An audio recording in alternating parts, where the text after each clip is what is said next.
Hello नमस्कार साथियों, मैं डॉक्टर सुमित कड़वा आप लोगों के सामने हाजिर हूं आपके अपने YouTube चैनल उत्कर्ष एग्रीकल्चर क्लासेस पर।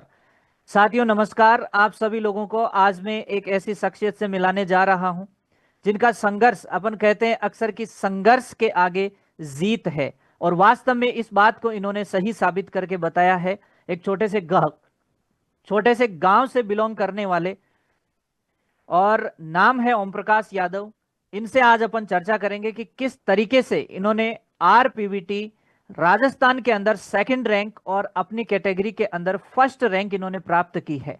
तो अभी इनसे अपन जुड़ेंगे और आप लोगों के सामने रूबरू करवाएंगे इनकी एक इंस्पायरिंग कहानी कि किस तरीके से इन्होंने एक लंबे संघर्ष के बाद इतनी शानदार रैंक अर्जित की है। और एक ऐसे अनएक्सप्लोर्ड सेगमेंट, मतलब कि एक तरीके से अपन कहें जिसको लोग अक्सर कम तवज्जो की तरफ देखते हैं, लेकिन वास्तव में आज वो एक अपनी अलग पहचान बनाता हुआ एक बहुत बेहतरीन तरीके से नए जमाने में उभरता हुआ सेगमेंट और आगे बढ़ता हुआ सेगमेंट जिसे अपन कह सकते हैं वेटनरी सेगमेंट। और इसके अंदर आरपीवीटी का जो एग्जाम होता है अपने राजस्थान के अंदर, और इस राजस्थान के इस एग्जाम में इन्होंने जो अपनी कैटेगरी है उसमें फर्स्ट रैंक अर्जित की है, और ओवरऑल देखें तो सेकंड रैंक जो इन्होंने प्राप्त की है। तो most of welcome mister OP Yadav. Ji sir, नमस्कार सर। नमस्कार, कैसे हैं आप? मैं बढ़िया हूँ, आप बताइए सर। कैसा लग रहा है आपको? आपकी जो है फर्स्ट रैंक आई है ओबीसी में, और ओवरऑल देखे तो सेकंड रैंक पूरे राजस्थान के अंदर आई है। जी सर, काफी अच्छा महसूस कर रहा हूँ। बहुत दिनों से कोशिश थी इस फील्ड में आने की, एक अच्छी रैंक के साथ, जो इस साल आखिरकार सफलता मुझे मिली है।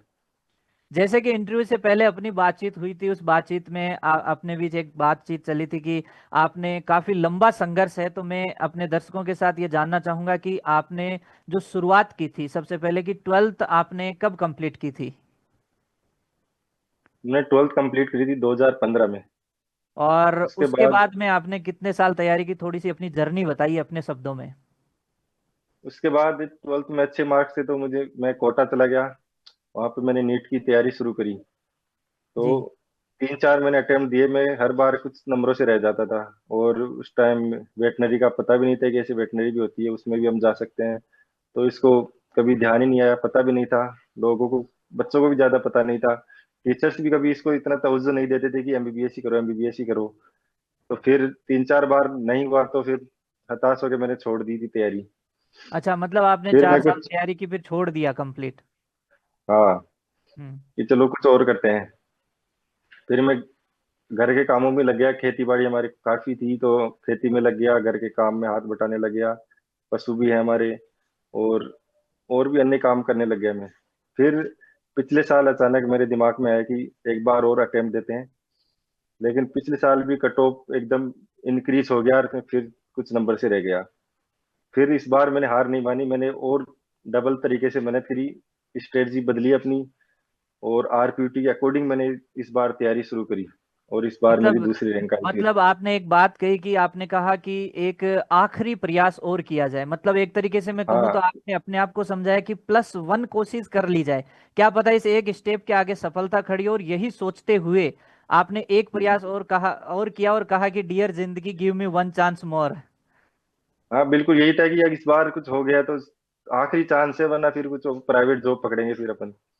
अच्छा, इस लास्ट स्टेप में आपने क्या अभी एक कहा कि स्ट्रेटेजी बदली, तो किस तरीके से आपने अपनी प्लानिंग स्ट्रेटेजी क्या बदलाव किया लास्ट में? आरपीटी में ऐसा रहता है कि कई सारे क्वेश्चन आउट ऑफ एनसीईआरटी आते हैं, आउट ऑफ सिलेबस भी आ जाते हैं। उसके लिए मैंने जी। अच्छे कोचिंग के मॉड्यूल पढ़े। जी। उनमें जो एक्स्ट्रा नॉलेज था उसको कवर किया ज्यादा। एनसीईआरटी तो मेरी पहले से ही अच्छी तैयार थी। आउट आउट ऑफ सिलेबस जो मटेरियल था वो भी मैंने पढ़ा। इस वजह से मेरी रैंक अच्छी आई। जी। तो इस जर्नी में जब आप मतलब 4 साल 5 साल तैयारी की आपने, तो घर पे माँ पिताजी किसी ने कुछ कहा नहीं कि अब बहुत हो गया बेटा कुछ और कर लो, या फिर मतलब आपके पिताजी क्या करते हैं वैसे बेसिकली? मेरे पिताजी फिलहाल कुछ नहीं करते, वो बचपन से ही दिमागी पेशेंट है, जी। डाउन सिंड्रोमिंग पेशेंट है। जी। और वो, ये पता भी नहीं उन्हें कि मैं क्या तैयारी कर रहा हूँ, कि किस में क्या नंबर आया है, उन्हें कुछ पता नहीं है। मतलब ये एक काफी आपके लिए भी काफी इमोशनल पल रहता होगा जब आप तैयारी करते होंगे, और कहीं ना कहीं मुझे लगता है एमबीबीएस की तरफ जाने का सपना भी, कि मैं बड़ा होकर के कुछ ऐसा करूंगा कि ये सब चीजें ठीक हो जाए। हाँ, यही यही सपना था, इसलिए तैयारी शुरू करी थी मैंने जी। कि कुछ करना है, घर वालों के लिए भी करना है, बेहतर स्थिति करनी है, आर्थिक स्थिति सही करनी है, घर की स्थिति सही करनी है। इस वजह से मैंने तैयारी शुरू करी थी। तो इस टाइम, इस ड्यूरेशन में आपको पता है काफी जब नीट की तैयारी करते हैं, कमरा किराया है, कोचिंग फीस है, मतलब एक काफी आर्थिक परिस्थितियां भी आपके सामने ऐसी रही होगी। मतलब मैं आपको जो एक तरीके से कहूँ, आपकी जो परिस्थितियों को यदि मैं सोच पा रहा हूँ, तो वास्तव में ये एक तरीके से देखे तो बहुत संघर्ष मुझे लगता है आपने यहाँ पे देखा है। जी हाँ, संघर्ष तो काफी था, लेकिन फाइनेंशियली इतने भी वीक नहीं थे कि मेरे जो दादाजी हैं जी। वो रिटायर्ड बाबू थे एनएसजी में। हम्म। तो उनकी उनकी पेंशन आती थी, उन्होंने तैयारी शुरू कराई थी। ओके जी। हम्म, तो मतलब कुल फिर भाई मिलाकर की के नौकरी लग एक, गई। कुल मिलाकर के एक तरीके से कहें, भाई की नौकरी। फिर मेरे छोटे भाई की नौकरी लगी जब मैं तैयारी स्टार्ट की थी, 2-3 साल बाद ही छोटा भाई इंडियन आर्मी में लग गया जी। मेरे से पहले। हाँ हाँ। तो फिर उसने मदद शुरू करना स्टार्ट करी कि चल तू एक बार और तैयारी कर ले, चल कर ले एक बार और। इस तो वजह कभी से कभी घर पे ऐसे ताने वाने नहीं आते कि देख छोटे वाला भाई तो लग गया, बड़े वाला अभी पढ़ रहा है? ताने तो हर जगह से आते थे, समाज से भी, घर से भी, बाहरी लोग ही क्योंकि बोलते कि ये तो क्योंकि अक्सर फेल हो अक्सर गया। अपन देखते हैं, अक्सर मैं भी भाई मिडिल परिवार से अपन सब बिलोंग करते हैं, तो देखते हैं कि जब छोटा भाई लग जाता है तो अक्सर अपने, चाहे ननियाल से हो चाहे रिश्तेदारी से हो, चारों तरफ से ताने आने लग जाते हैं। हाँ, ताने तो आते थे कि ये तो फेल हो गया, ये तो कुछ कर ही नहीं पाएगा आगे, ये तो यही खेती ही करेगा, यही रह जाएगा, छोटा भाई कहाँ से कहाँ चला गया। ताने तो हर जगह से आते थे, तो समाज ये सब अब सब बदल गए हैं। अच्छा, अक्सर अक्सर उनको ये भी पता नहीं होता है कि कोई स्टूडेंट अगर एक नंबर से चूक गया, उसने कितनी हाँ मेहनत की है वो सारी मेहनत भूल जाते हैं। बस वो एक नंबर ये डिसाइड कर देता है कि ये फेल हो गया या पास हो गया, भले ही वो सिर्फ एक मार्क्स चुका, चाहे उसने हाँ 90% करे हैं। कंपटीशन का दौर है, अक्सर 91% भी कट ऑफ चली जाती है, और 90% लाके भी स्टूडेंट को लगता है, घर वाले जब ताना देते हैं कि यार मैं तो फेल हो गया। तो ऐसी स्थितियों में आपको कभी मतलब एक तरीके से मानसिक रूप से टूटे नहीं कभी आप? हाँ, कभी कभी मानसिक रूप से डिप्रेशन में भी चला जाता था कि यार ये मेरे साथ ही क्यों हो रहा है, हर बार मेरे साथ ही क्यों हो रहा है, हर बार कट ऑफ इतनी आगे कैसे चली जाती है। मैं पिछले साल ही कट ऑफ से 100-150 नंबर भी आगे लाके घेर देता हूँ, तो फिर भी और हाई चली जाती है। मेरे साथ ही क्यों होता है, कभी 10 नंबर, कभी 5 नंबर, हाँ मेरे साथ हाँ। ही क्यों हो रहा है तो। लेकिन फिर ये भी सोचता था कि कुछ बड़े की तैयारी है, शायद भगवान कुछ और देना चाहता है, चलो एक बार और तैयारी करते हैं। अच्छा, फिर यही था। आपने मेहनत की और फाइनली अब जब सेकंड रैंक आई, तब आपने नहीं सोचा कि ये मेरे साथ ही क्यों हो रहा है? अच्छा, इस बार भी सोचा कि ये मेरे साथ क्या कर दिया भगवान ने। इस बार तो मतलब एक एक साथ ही इतनी बड़ी सफलता दे दी कि मैं सोचा भी नहीं था इतनी बड़ी रैंक की। तो मतलब मतलब वो पेपर जो, देने के बाद ऐसा तो था कि पेपर लगने के बाद इतना कॉन्फिडेंस था कि रैंक तो अच्छी आएगी अपनी, लेकिन सेकंड का तो नहीं सोचा था, कि टॉप 10 में तो सोचा था मैंने। बिल्कुल। तो कहीं ना कहीं एक आपकी जो पूरी मेरे को ये जो जर्नी एक शॉर्ट में अपन ने देखा है, तो इसमें मुझे दो तीन चीजें मोटी मोटी निकल करके सामने आती है। एक तो कि आपने अंत तक हार नहीं मानी। अक्सर जो बच्चे डिप्रेशन में चले जाते हैं और वो मतलब एक बाउंस बैक जो कहते हैं ना, अपन कम बैक नहीं कर पाते हैं, हाँ हाँ। तो आपने वास्तव में वो कम बैक करके बताया। अच्छा, शादी वगैरह हो गई आपकी? हाँ जी, शादी हो गई। तो मतलब ऐसी कई परिस्थितियां, आप ससुराल में जाते हैं तो पहले कई सारी बातें होती हम्म। होगी, अब जाएंगे तो कहेंगे देखो जीजाजी की फर्स्ट रैंक सेकंड रैंक आई है। हाँ, वो तो वहां पे भी बहुत ज्यादा खुशी है। तो कहीं ऐसा तो नहीं अगली बार जाओगे तो जुआरी एक्स्ट्रा हो जाएगी? हाँ, क्या पता हो जाए। खैर ये तो मजाक की बात है। चलो, हम्म, अपन अब बात करते हैं। देखो, इस पूरी जर्नी में नो डाउट आपने बहुत मेहनत की है, और कहीं ना कहीं जी। आप कंसिस्टेंट रहे हैं, तभी आप 2025 आ गए भले ही आपको। लेकिन आप देखते हैं, अगर आप कंसिस्टेंट नहीं रहते तो चीजें भूलने में टाइम जी। नहीं लगता है। फिजिक्स में इतने टिपिकल हाँ। फॉर्मूलाज होते हैं, केमिस्ट्री हम्म। हो गई, ऑर्गेनिक केमिस्ट्री हो गई, फिर बायोलॉजी में तो ऐसा है कि उसमें सिर्फ याद करने की चीजें बहुत ज्यादा होती है, एग्जाम्पल्स चाहे मॉर्फोलॉजी में ले लो चाहे किसी में भी। हाँ। तो कहीं ना कहीं आपकी जो कंसिस्टेंट रही है तैयारी, हम्म। इसमें एक चीज मैं आपसे ये पूछना चाहता हूं, कभी आपको ये नहीं लगा कि यार कहीं अगर 2016 17 18 उस ड्यूरेशन में यदि कोई पर्टिकुलर आरपीवीटी की हमें कोई तैयारी करवा रहा होता, तो और इसके बारे में अगर हमें प्रॉपर गाइडेंस उस समय मिल जाता, तो अभी जो जैसे वेटनरी ऑफिसर का एक आपको पता 1100 वैकेंसी आई है, तो आज आप डिग्री करके उसमें अपियर हो सकते थे, ऐसा लगा कभी? हाँ, ऐसा तो लगता था कि काश पहले भी पता होता है कि इसमें एमबीबीएस के अलावा भी और भी कई सारे फील्ड हैं। पहले लोगों को भी नहीं पता था, बच्चों को भी इतना सोशल मीडिया भी ज्यादा नहीं था उस टाइम, तो पता भी नहीं था कि ऐसे और भी एग्जाम होती है। आज तो हम्म। सब जागरूक है, पता चल जाता है। काश उस टाइम भी ऐसा होता। और मैं तो यही कहूंगा कि हमेशा उसी एमबीबीएस के पीछे ना रहे, अपने बैकअप प्लान जरूर रखें। दूसरे फील्ड भी बहुत अच्छे अच्छे फील्ड है इसमें, उनमें भी ट्राई जरूर करें। फॉर्म, हर जी फॉर्म बिल्कुल। भरे।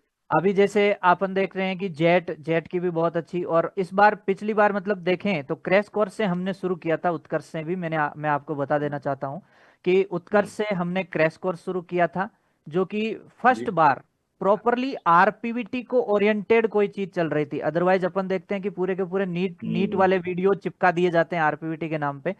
और थोड़ा हाँ, क्योंकि डिफरेंट प्लानिंग, बच्चे को शुरू से एक थॉट प्रोसेस लेकर के चले कि यार मुझे वास्तव में वेटनेरियन बनना है, मुझे उनकी सेवा करनी है जो बोल करके अपना दुख हम्म, बयान नहीं कर सकते।